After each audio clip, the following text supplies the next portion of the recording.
Hello student, class 9th maths का DOE का question paper है ये 23-24 सेशन के लिए। तो इसको आपको अच्छी तरह से करना है, फाइनल एग्जाम के लिए बहुत इंपॉर्टेंट है ये। तो सेक्शन ए बी सी हमने कर लिया था इससे प्रीवियस वीडियो में, वो आप चेक कर लेना प्लेलिस्ट सेक्शन में जाकर। एंड प्लेलिस्ट सेक्शन की वीडियोस को ज़रूर देखिए, इंपॉर्टेंट है फाइनल एग्जाम के लिए। अब हम इसका सेक्शन डी करेंगे, तो इन सब के आंसर्स आपको मिल जाएंगे इससे प्रीवियस वाली वीडियोस में, लिंक मैं डिस्क्रिप्शन में डाल दूंगी। तो डिटेल सोल्यूशन मिल जाएगा आपको इन सब का। एंड वीडियो को शेयर ज़रूर कीजिए, चैनल को सब्सक्राइब कर लीजिए अगर नहीं किया है तो ये सब आपको इनके आंसर्स ऑलरेडी हो रखे हैं, तो आप देख लेना। सेक्शन सी के भी हो रखे हैं। चलिए आज हम इसका सेक्शन डी करेंगे।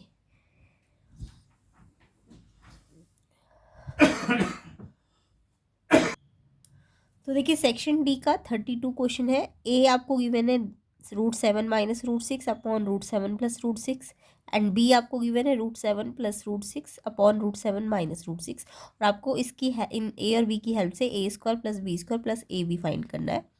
तो यहाँ पे आपको दिख रहा है ए, आपको दिख रहा है कि ये नीचे डिनोमिनेटर में रूट में प्लस है ना, तो इसको हमें रेशनलाइज करना पड़ेगा। तो ए को हम पहले सिंप्लीफाई करेंगे रेशनलाइज करके, सेम ऐसे हम बी को भी रेशनलाइज करेंगे, सिंप्लीफाई मतलब सिंपल करने के लिए रेशनलाइज करेंगे। ठीक है, तो रेशनलाइज करना तो सबको आता ही होगा। तो ए और बी जब सिंप्लीफाई हो जाएंगे तब हम इसका a² और b² निकालेंगे। चलिए स्टार्ट करते हैं इस क्वेश्चन को।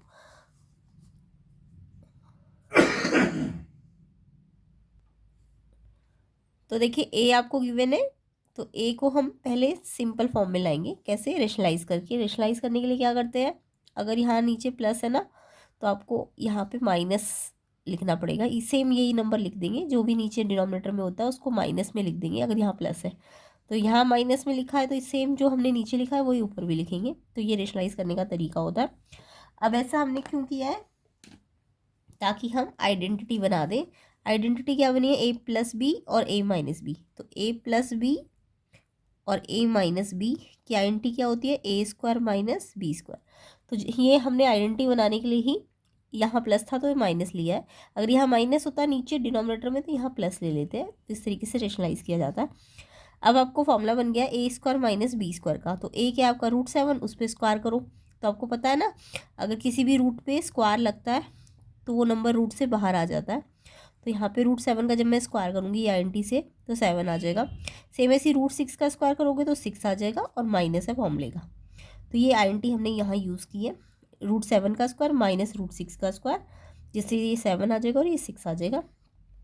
और ऊपर तो देखो कौन सी आइडेंटिटी बन रही है, a - b a - b a - b मतलब आपको आइडेंटिटी जो है a - b के होल स्क्वायर की बन रही है, क्योंकि सेम है ना ये। तो a - b के होल स्क्वायर की आइडेंटिटी क्या होती है, a² + b² - 2ab। तो ये आइडेंटिटीज आपको आनी चाहिए। अब यहाँ पे a क्या है √7, उस पर स्क्वायर लगाया, फिर प्लस b का स्क्वायर -2 × a क्या है √7 और b क्या है √6। अब √7 का स्क्वायर अभी मैंने बताया रूट हट जाएगा, √6 के स्क्वायर में से भी रूट हट जाएगा। स्क्वायर है ना, रूट में 2 बार स्क्वायर मतलब स्क्वायर होता है तो रूट हट जाता है। अब देखो ये 2 √7 और √6 आपस में मल्टीप्लाई करने हैं, तो ये 2 अंदर रूट से मल्टीप्लाई नहीं हो सकता क्योंकि 2 रूट के बाहर है। हाँ, रूट वाला रूट से मल्टीप्लाई हो जाएगा, तो √7 और √6 मल्टीप्लाई होकर √42 हो जाएगा। बट 2 इनके अंदर मल्टीप्लाई नहीं होगा, तो ये एज इट इज़ रखेंगे इसको। अब ये दोनों नंबर है ये तो जुड़ जाएंगे, बट ये रूट वाली टर्म है तो ये नहीं जुड़ेगी। तो 7 6 13 माइनस ये एज इट इज़, एंड इसको इससे माइनस किया 1। तो हमने ए को सिंप्लीफाई कर लिया। ए को सिंप्लीफाई कैसे किया, रेशनलाइज करके। तो ये आपका ए आ गया। सेम ऐसे ही हम बी के लिए भी रेशनलाइज कर लेंगे। तो यहाँ देखो माइनस है ना नीचे बी में, इसमें तो हम यहाँ पे प्लस लेंगे और यहाँ भी प्लस लेना पड़ेगा। अब ये a - b और a + b वही आइडेंटिटी बन जाएगी a² - b² की। तो a का स्क्वायर यानी √7 का स्क्वायर 7 और b का स्क्वायर 6 आ जाएगा। और फिर यहाँ पे देखो a + b का होल स्क्वायर की आइडेंटिटी बन रही है, a + b तो a + b का होल स्क्वायर की आइडेंटिटी क्या होती है, यहाँ पे प्लस है ना तो a का भी स्क्वायर b का भी स्क्वायर और प्लस का 2ab। तो प्लस का 2ab, बस इसमें वही आइडेंटिटी बनी है, बस यहाँ पे माइनस की जगह यहाँ पे प्लस आ गया। और ये तो यही है ना, √7 का स्क्वायर करोगे 7 आ जाएगा, √6 का स्क्वायर करोगे 6 आ जाएगा, बट माइनस की जगह यहाँ प्लस आ जाएगा। और यहाँ पे 2√42 माइनस की जगह आपका प्लस में आ जाएगा। और फिर आप इसे सॉल्व करो, 7 6 13 साथ में प्लस का 2√42 और नीचे तो 1 है तो लिखने की जरूरत नहीं, तो ये आपका बी आ जाएगा। तो जैसे ए निकाला है सेम वैसे बी आ जाएगा। डिफरेंस सिर्फ इतना सा है, यहाँ पे ये माइनस में आ गया और यहाँ पे ये प्लस में आ गया। ठीक है, तो अब आपका ए और बी आया। अभी आपको ए और बी नहीं निकाल बोला, आपको ए स्क्वायर और बी स्क्वायर बोला है। तो अब अपने ए सिंपल फॉर्म में ले आए ना, ए सिंपल फॉर्म में क्या आ गया था आपका, ये आ गया था, और बी सिंपल फॉर्म में ये आ गया। ठीक है, अब आपको ए का स्क्वायर करना है, यानी इसका स्क्वायर करना है पूरे का। तो ए का स्क्वायर करने का मतलब इस पूरे का स्क्वायर करना पड़ेगा।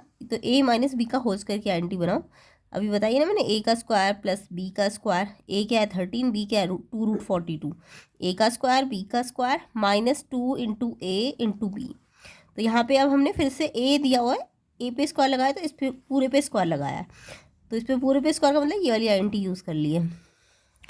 तो इसका स्क्वायर प्लस इसका स्क्वायर और बीच में माइनस है तो -2 इंटू ए इंटू बी। तो 13 का स्क्वायर करोगे तो 169 आएगा। 13 का स्क्वायर मतलब 13 को 13 से मल्टीप्लाई। ऐसे 2√42 का स्क्वायर करोगे तो देखो कैसे करोगे, 2 का स्क्वायर किया तो 2 2 जा 4 हो जाएगा, और √42 का स्क्वायर करोगे तो इसमें से रूट हट जाता है, ये तो पता है ना, रूट का स्क्वायर करने पे रूट हट जाता है। तो 2 को तो 2 बार खोला, बट √42 को जब 2 बार खोलोगे तो 42 आ जाएगा, रूट हट जाएगा। अब 2 2 जा 4 इंटू 42, ये आएगा आपका 168। तो ये नहीं, ये 168 आ जाएगा। अब 2 13 और 2 आपस में मल्टीप्लाई हो जाएंगे, बट अंदर मल्टीप्लाई नहीं होंगे क्योंकि ये रूट में है। तो रूट वाला सिर्फ रूट से मल्टीप्लाई होता है, जैसे इसमें किया था, इससे नहीं किया था। सेम ऐसे ही यहाँ नंबर से मल्टीप्लाई हो जाएंगे। 13 2 जा 26, 2 जा 52, और ये अंदर एज इट इज़ रहेगा। अब ये दोनों नंबर्स तो प्लस हो सकते हैं, बट ये नहीं होगा इनके साथ माइनस, क्योंकि ये रूट वाली टर्म है। सेम ऐसे बी स्क्वायर को भी करो, तो बी स्क्वायर में बस यहाँ माइनस की जगह प्लस आ जाएगा। तो सेम यही नंबर्स आएंगे ये दोनों, बट यहाँ माइनस की जगह आपका प्लस आ जाएगा। ठीक है, क्योंकि ये तो ए प्लस बी का होल स्क्वायर की आंटी बनेगी ना, ये ए प्लस बी में आया था। ओके, तो ये ए स्क्वायर भी आ गया, बी स्क्वायर भी आ गया। अब मुझे निकालना क्या है, ए बी भी निकालना है। क्वेश्चन में ए स्क्वायर आ गया, बी स्क्वायर आ गया, ए बी भी निकालना है। तो क्वेश्चन 5 मार्क्स का इसलिए लेंदी है। तो इसके लिए आपको पहले ए को सिंप्लीफाई करना है, रेशनलाइज करना है, बी को रेशनलाइज करना है, जिससे आपका ए और बी सिंपल फॉर्म में आ गया। अब आपको उसका स्क्वायर करना है, यानी आइडेंटिटी से खोलना है इसको।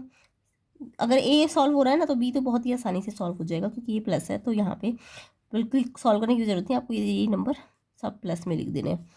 ठीक है, अब ए बी देखो कैसे निकालना है। ए बी का मतलब ए जो आपको क्वेश्चन में दिया हुआ है, ए आपको क्या दिया हुआ है क्वेश्चन में, ये पूरा, और बी आपको ये दिया हुआ है, तो इनको इंटू करना है आपको। ए बी का मतलब इन दोनों को इंटू करना है। अब यहाँ पे आपको रेशनलाइज करने की ज़रूरत नहीं है, क्योंकि ये ऑलरेडी आइडेंटिटी बनी हुई है, ए प्लस बी ए माइनस बी। तो यहाँ पे तो अपने आप ही आइडेंटिटी बन गई ना, ए प्लस बी ए माइनस बी। तो इसकी आइडेंटिटी भी मैंने बताई है, ए स्क्वायर माइनस बी स्क्वायर। √7 पे स्क्वायर करोगे 7 आ जाएगा, √6 पे स्क्वायर करोगे 6 आ जाएगा, और बीच में माइनस। सेम ऐसी ऊपर भी आइडेंटिटी बनी हुई है, ए माइनस बी ए प्लस बी, तो ये भी आइडेंटिटी यही वाली बनी है। तो ए का स्क्वायर यानी √7 का स्क्वायर 7 आ जाएगा, √6 का स्क्वायर करोगे 6 आ जाएगा, इसमें से माइनस करो 1, इसमें से माइनस करो 1, यानी ये तो 1 आ जाएगा। ए भी तो सिंपल बिना रेशनलाइज की ऑलरेडी आइडेंटिटी में चेंज हो गया। ठीक है, अब आप इसमें रख दो a square plus b square plus a b. A square अभी हमने निकाला था ना, ये पूरा आया था, ये हमने अभी ए स्क्वायर निकाला तो था। ए स्क्वायर कितना आया था हमारा, ये आया था, और सेम बी स्क्वायर भी यही आया, बस यहाँ माइनस की जगह प्लस आया था। तो अब हम यहाँ पे ए स्क्वायर की जगह वैल्यू पुट की, बी स्क्वायर की जगह भी सेम वैल्यू है, बस यहाँ प्लस है, और साथ में ए बी कितना आ गया 1। अब आपका ये तो कट जाएगा, देखो ये माइनस में है सेम टर्म, और ये वाली टर्म प्लस में है, तो माइनस प्लस कट जाएगा, बट ये प्लस प्लस प्लस प्लस सारे प्लस में है, तो सबको प्लस कर लो। तो पहले इन दोनों को प्लस किया, इतना आया, फिर इन दोनों को प्लस किया, ये भी इतना ही आएगा, साथ में +1। अब सबको प्लस करो, 7 7 14 115 4 3 7 3 3 6 6 7 5 इसका आंसर है।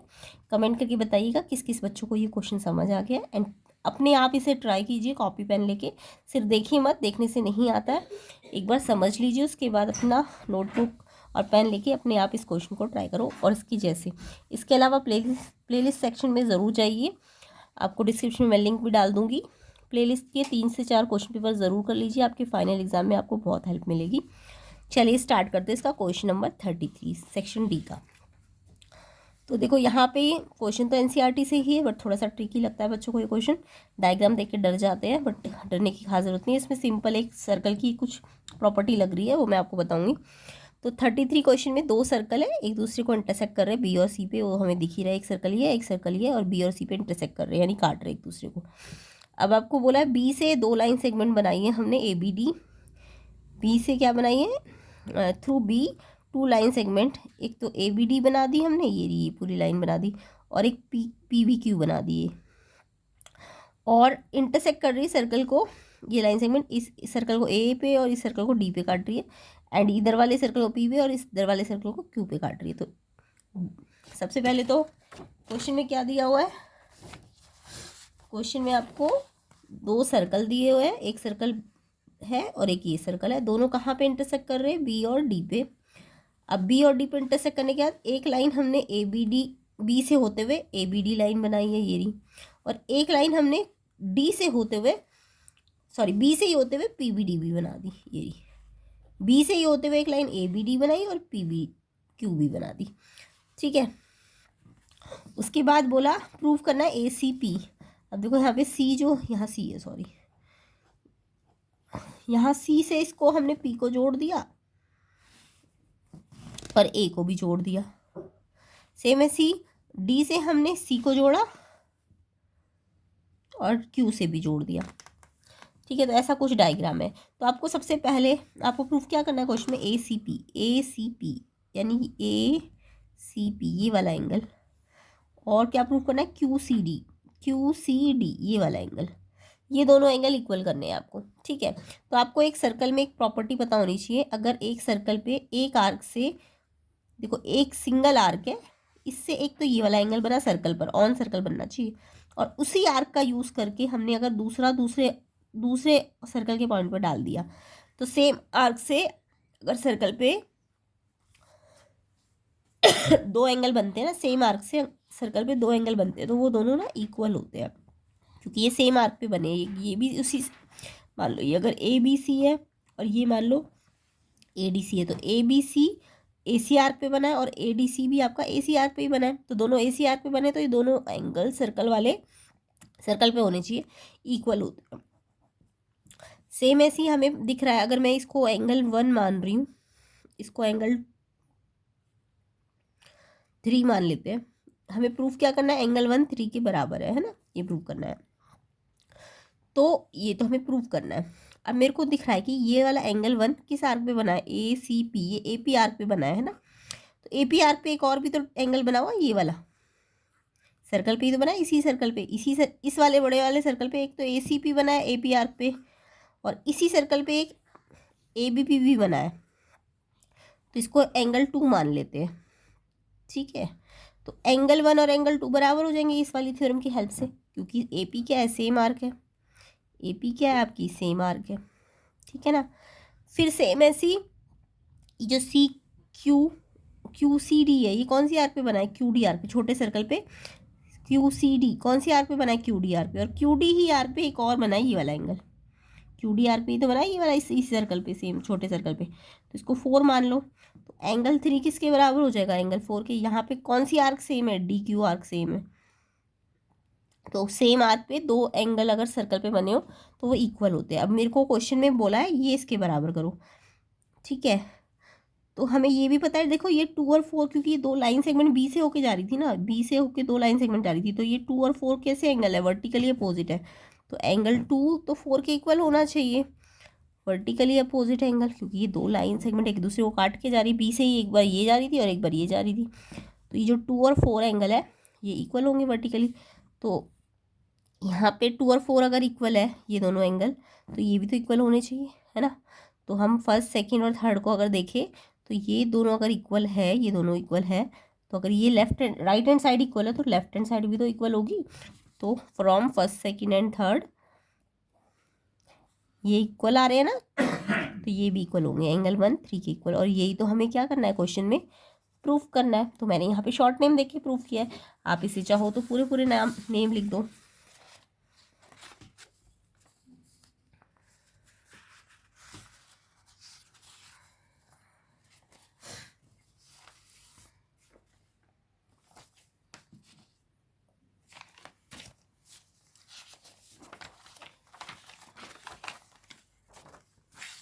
ठीक है, ये डायग्राम को देखते हुए ए सी पी ये वाला angle A C P A P arc पे, तो ए पी आर्क पे ए बी पी ठीक है, ए पी आर्क पे ये भी और ए पी आर्क पे ये भी है, तो हम लिखेंगे ए पी सेम आर्क है। ए पी सेम आर्क पे दो एंगल बने हैं, ए पी, एक तो ए सी पी बना है और एक ए बी पी बना है, तो इक्वल होंगे। सेम ऐसी क्यू डी आर्क पे क्यू सी डी और Q B D, Q C D और क्यू बी डी इक्वल होंगे। ये भी आपकी बार कौन सी आर्क सेम है, क्यू डी आर्क इसमें भी है, क्यू डी आर्क इसमें भी है, तो क्यू डी सेम आर्क है। और आपको मैंने अभी बताया कि ये दोनों वर्टिकली अपोजिट बना रहे हैं, ए बी पी और क्यू बी डी, तो ये भी इक्वल है वर्टिकली अपोजिट, तो ये अगर इक्वल है तो ये भी इक्वल होने चाहिए। तो हम लास्ट में लिख देंगे कि ये दोनों भी क्या होंगे, ये दोनों भी इक्वल होंगे। चाहे आप शॉर्ट नेम देखिए, जैसे अभी मैंने समझाया वैसे भी कर सकते हैं। ठीक है, तो इस तरीके से ये क्वेश्चन करना था। नेक्स्ट क्वेश्चन पे आते हैं, इसी का चॉइस वाला क्वेश्चन है। प्रूव करना है the angle subtended bye an arc at the centre is double the angle subtended bye it at any point on the remaining part of the circle. तो यहाँ पे हमको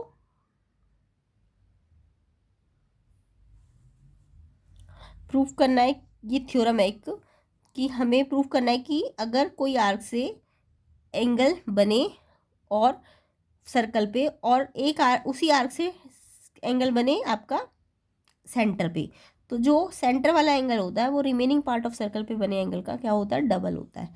तो इसको अगर हम डायग्राम वाइज देखें तो यहाँ पे बोलना चाह रहा क्वेश्चन में कि एक सर्कल है, उसमें सर्कल में ये जो ए बी आर्क है, एक तो ये सेंटर पे एंगल बना रही है ए ओ बी, और उसी सेम आर्क से जो एक इसी सेम आर्क से एक एंगल जो बन रहा है वो सर्कल के बचे हुए पार्ट पे बन रहा है, यानी ये वाला सर्कल ऑन सर्कल बनना चाहिए। तो एक तो सेंटर पे बनना चाहिए ए बी आर्क से, और एक सेंटर के सेंटर पे ना बन के सेम आर्क का यूज़ करके सर्कल पे बन जाए। तो ये जो सेंटर वाला एंगल होता है ना ए ओ बी, वो इस ए सी बी का क्या होगा, डबल होगा। तो अभी आपने जो थ्योरम पढ़ी थी, अभी जो थोड़ी देर पहले मैंने बताई थी, सेम आर्क का यूज़ करके हमने दोनों एंगल किस पे बनाए थे, सर्कल पे बनाए थे। जब दोनों एंगल सर्कल पे होते हैं सेम आर्क का यूज़ करके, तब तो वो इक्वल होते हैं। बट यहाँ पे क्या बोला है, एक एंगल तो उस ए बी आर्क से सेंटर पे बनाया और एक उसी आर्क से सर्कल पे बनाया, तो जो सेंटर वाला होता है ना, जो सेंटर वाला होगा वो डबल होगा जो बचे हुए पार्ट पे बना होता है, ए सी बी का डबल होगा। ये आपको प्रूव करना है। तो ये एक थ्योरम है, इंपॉर्टेंट थ्योरम है सर्कल चैप्टर में। तो देखिए इसे कैसे प्रूव करना है।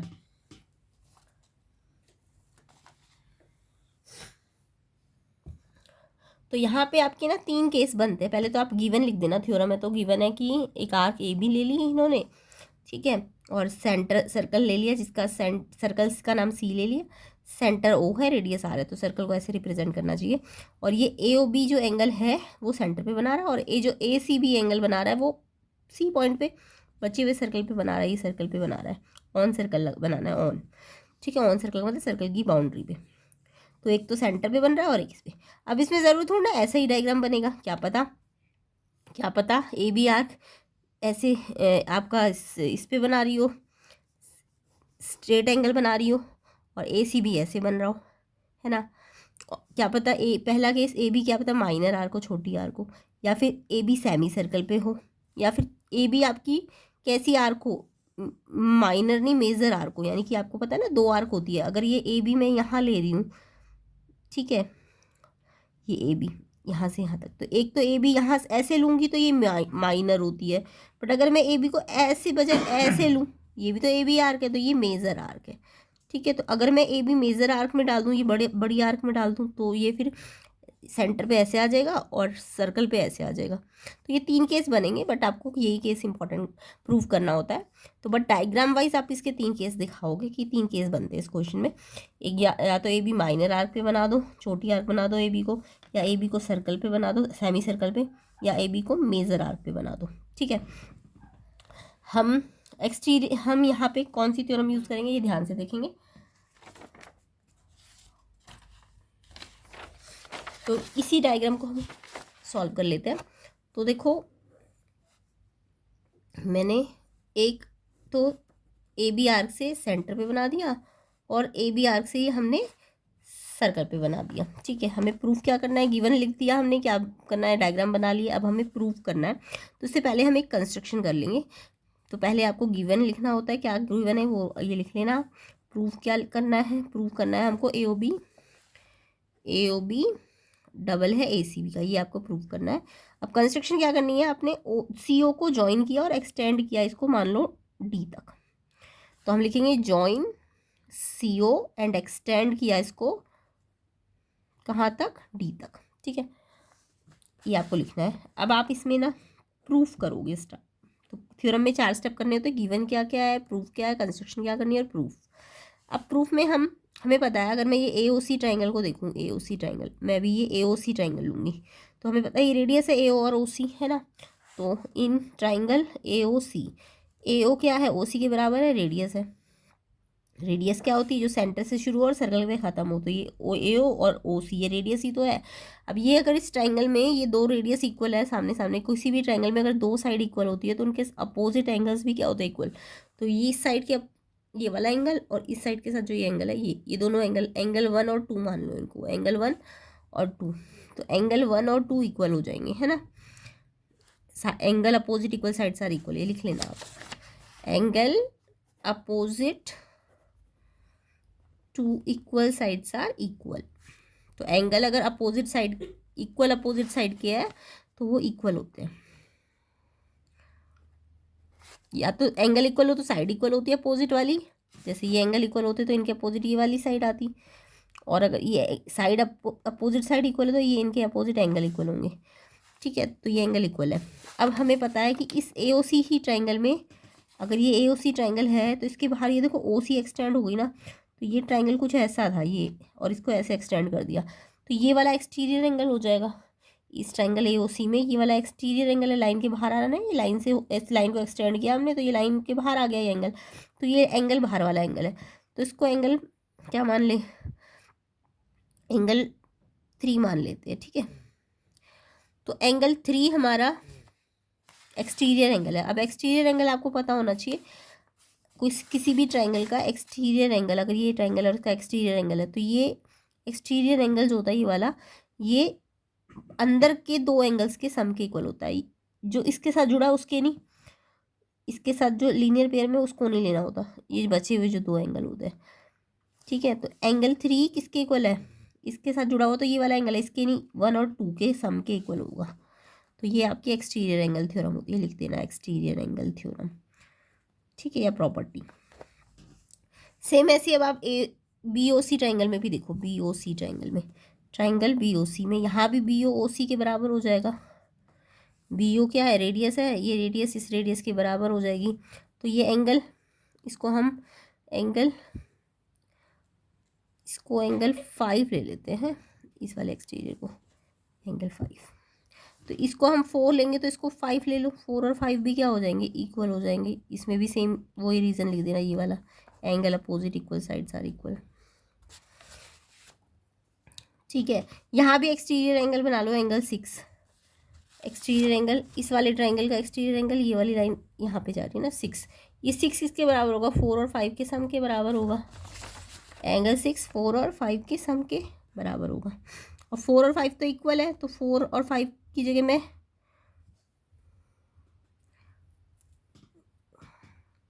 मेरे को यूज़ क्या क्या करना है, एक तो ये 2 यूज़ करना और एक 5, क्योंकि मुझे ACB बनाना है ना, 2 और 5 को यूज़ करना है, चलो वो हम बाद में यूज़ करेंगे। अभी हम इसको इक्वेशन नंबर 1 देंगे और इसको हम इक्वेशन नंबर 2 देंगे। अब इक्वेशन 1 को 2 के साथ ना, क्योंकि 5 और 6 को मेरे को ये पूरा लाना है ना AOB क्वेश्चन में, AOB तो 5 और 6 को जोड़ना पड़ेगा, तो AOB को लाने के लिए हमें 5 और 6 को जोड़ना पड़ेगा, तो 5 को 6 के साथ जोड़ना है, तो यानी इसको पूरे को इसके साथ जोड़ना पड़ेगा, तो 1 और 2 इक्वेशन को हम जोड़ देंगे, प्लस कर देंगे।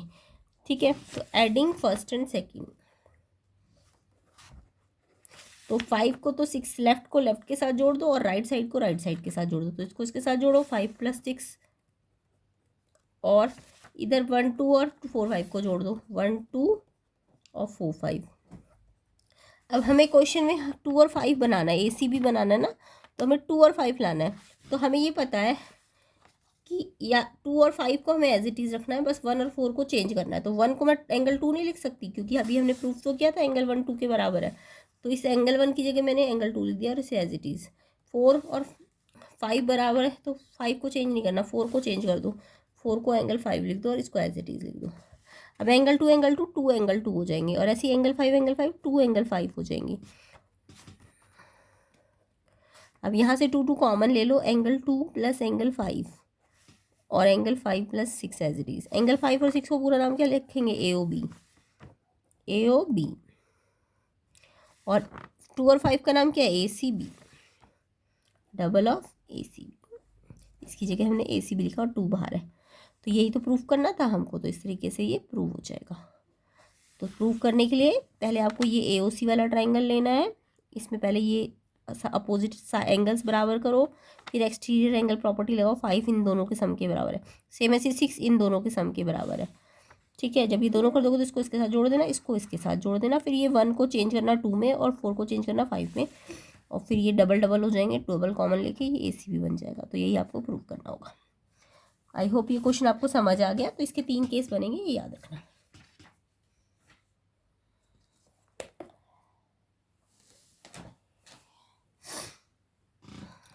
चलिए नेक्स्ट क्वेश्चन देखते हैं।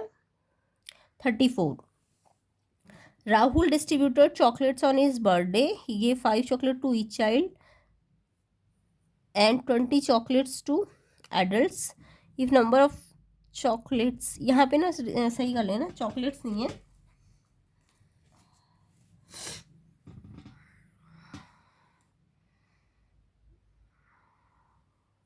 यहाँ पे आपको चॉकलेट की जगह चिल्ड्रन लिखना है, इसको चॉकलेट की जगह चिल्ड्रन लिखना है। If number of children x है और टोटल जो चॉकलेट्स है वाई है, तो यहाँ पे आपको चॉकलेट नहीं लिखना, नंबर ऑफ चिल्ड्रन है, ये चॉकलेट की जगह चिल्ड्रन करना है, इसको एक्स है। ठीक है, और चॉकलेट डिस्ट्रीब्यूटेड की है वो वाई है। अब आप किसकी लीनियर इक्वेशन बनानी है,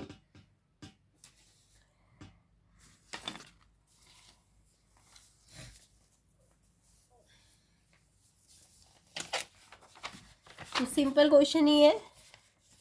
सबसे पहले नंबर ऑफ चिल्ड्रन को एक्स दे बोला है क्वेश्चन में, तो यहाँ पे चॉकलेट की जगह चिल्ड्रन कर देना, और डिस्ट्रीब्यूटेड चॉकलेट जो है वो वाई है। अब इन्होंने क्वेश्चन में कंडीशन क्या दी है, जो जो 5 चॉकलेट है वो हर एक बच्चे को, ईच चाइल्ड को 5 चॉकलेट दी है ना। ईच चाइल्ड को कितनी चॉकलेट दी है, 5, तो टोटल चॉकलेट्स कितनी थी, चिल्ड्रन कितने थे, एक्स थे। अब ईच को अगर एक ईच को 5 दिए तो टोटल कितने बच्चे हैं, एक्स है, तो 5x हो जाएगी, चॉकलेट टोटल कितनी हो जाएगी, 5x हो जाएगी। यानी बच्चों को जो चॉकलेट गई है, चॉकलेट टू चिल्ड्रन जो गई है, एक बच्चे को कितनी गई थी, 5 गई थी, और बच्चे कितने हैं, एक्स, तो यानी एक बच्चे को अगर 5 है और बच्चे टोटल एक्स है तो 5x हो जाएंगी। बच्चों को कितनी चॉकलेट गई, 5x। और एडल्ट्स को इन्होंने एडल्ट्स को बोला है, एडल्ट्स के लिए तो डायरेक्ट नंबर ऑफ चॉकलेट दिया है, यहाँ नहीं, यहाँ पे नंबर ऑफ चॉकलेट नहीं, ये तो चिल्ड्रन है। ठीक है, नंबर ऑफ चिल्ड्रन एक्स थे, तो चिल्ड्रन तो 5, एक चिल्ड्रन को तो एक्स चिल्ड्रन है, तो 5x इन बच्चों को गई है। और एडल्ट्स को बोल दिया 20 चॉकलेट्स गई, तो एडल्ट्स के लिए तो चॉकलेट ही है 20 चॉकलेट, तो एडल्ट को तो 20 चॉकलेट दे दी ना, ईच तो नहीं बोला, तो यहाँ पे 20 इनको चॉकलेट्स गई है। तो चॉकलेट बच्चों को तो एक बच्चे को 5 गई है, तो बच्चे कितने एक्स, 5x। बट एडल्ट्स को जो चॉकलेट गई हो तो डायरेक्ट दे रखी है ना आपको, वो 20 बोली है, तो टोटल चॉकलेट्स कितनी हो गई, बच्चों को मिला के और बड़ों को मिला के, इन दोनों को प्लस कर दो। और टोटल चॉकलेट आपको बोली क्या है, किस में है, नंबर ऑफ चॉकलेट जो है वो आपकी वाई थी, तो ये टोटल चॉकलेट ही तो वाई है। अब यहाँ से मेरी एक लीनियर इक्वेशन बन जाएगी। ठीक है, ये लीनियर इक्वेशन बन गई। अब इसे आप चाहो तो वाई को इधर ले आओ, तो ये माइनस हो जाएगा, और ये +20 वहाँ जा, या तो इधर ही रहने दो। तो कोई भी लीनियर इक्वेशन बनाने के पहले एक्स होता है, फिर वाई होता है, फिर नंबर होता है। तो एक्स तो अपनी जगह पे है, इसको यहाँ ले आओ -y, और ये भी अपनी जगह पे रहेगा। तो ये मेरी लीनियर इक्वेशन बन गई। अब क्वेश्चन में देखो दूसरी कंडीशन क्या दी है, दूसरी कंडीशन बोली है, पहले तो लीनियर इक्वेशन बनानी थी 2 वेरिएबल की, इसके बाद बोला अगर उसने 145 चिल्ड्रन चॉकलेट दी होती तो कितने बच्चे होते, तो बच्चे तो एक्स थे ना, तो अब टोटल चॉकलेट कितनी है, वाई की जगह हमने कितना बोला, टोटल चॉकलेट कितनी है 145, तो वाई टोटल चॉकलेट था तो वो 145 रख देना। अब यहाँ से एक्स निकाल लो तो नंबर ऑफ चिल्ड्रन आ जाएंगे, तो 5x निकालने के लिए 20 को यहाँ ले जाके माइनस कर दो, फिर माइनस करके ये 125 आ जाएगा, और लास्ट में 5 से मल्टीप्लाई की जगह डिवाइड कर दो, यहाँ मल्टीप्लाई है तो यहाँ डिवाइड हो जाएगा, तो यानी बच्चे कितने होंगे 25। नेक्स्ट क्वेश्चन इसका चॉइस वाला है। अगर 3y = 8x, ये जो लीनियर इक्वेशन है, अगर मैं इसे इस फॉर्म में लिखूँ तो इससे ABC कितने आएंगे, ABC। अगर मैं इसको इस फॉर्म में लिखूँ, ये फॉर्म तो इन्होंने, चलो ax + by = c फॉर्म बनानी है आपको। अगर ये फॉर्म मेरे को ये वाली बनानी होती a x plus b y plus c equal to 0, तब तो मैं सी को भी इसी साइड ले आती है ना।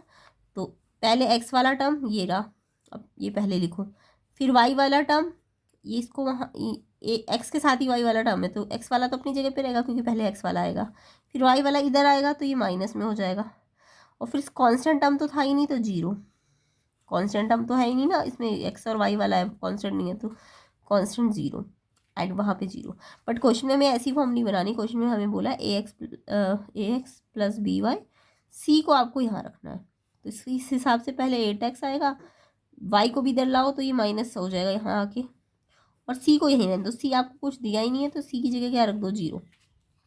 अब ए कितना है 8, बी कितना है, देखो बी वाई वाला टर्म है तो वाई वाला टर्म यहाँ पे -3 है, माइनस को भी लेना है, तो ए तो 8 है, बी -3 है, और सी वाला क्या है 0, तो ये आपका ए बी सी आ जाएगा। ठीक है, तो ए एक्स है तो ए एक्स क्या है 8, बी वाई -3 वाई है तो माइनस को भी लेना होता है -3, और सी 0 है।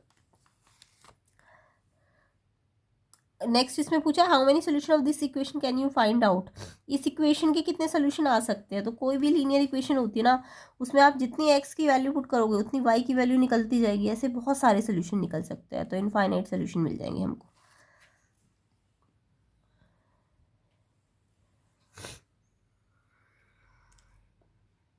क्योंकि एक्स की वैल्यू रखने से वाई की वैल्यू डिफरेंट आती है ना, जब जैसे जैसे आप एक्स की चेंज करोगे वाई की भी चेंज हो जाएगी। नेक्स्ट क्वेश्चन नंबर 35 देखते हैं। Campaigning regarding girls education was organized by student of class 9 के बच्चों ने गर्ल एजुकेशन के ऊपर कैंपेन स्टार्ट किया। स्टूडेंट ने इतनी रॉ बनाई, x-5 रॉ बनाई और इतने कॉलम्स बनाए रैली के लिए। अब कितने नंबर ऑफ स्टूडेंट है उसको एक पॉलिनॉमियल फॉर्म में बनाना है। तो आपको पता होगा कि जैसे स्कूल में जब प्रेयर होती है तो आप क्या देखते हो, लाइंस तो कॉलम वाइज होती है, जैसे एक लाइन में मान लो 10 बच्चे होते हैं, फिर दूसरी लाइन में 10 बच्चे होते हैं, फिर तीसरी लाइन में 10 बच्चे होते हैं, है ना। और मान लो ऐसी 5 लाइनें बन गई तो आगे वाली रो में कितने बच्चे हो जाते हैं 5, है ना, और कॉलम में कितने हो जाते हैं 10। तो आप क्या करते हो 5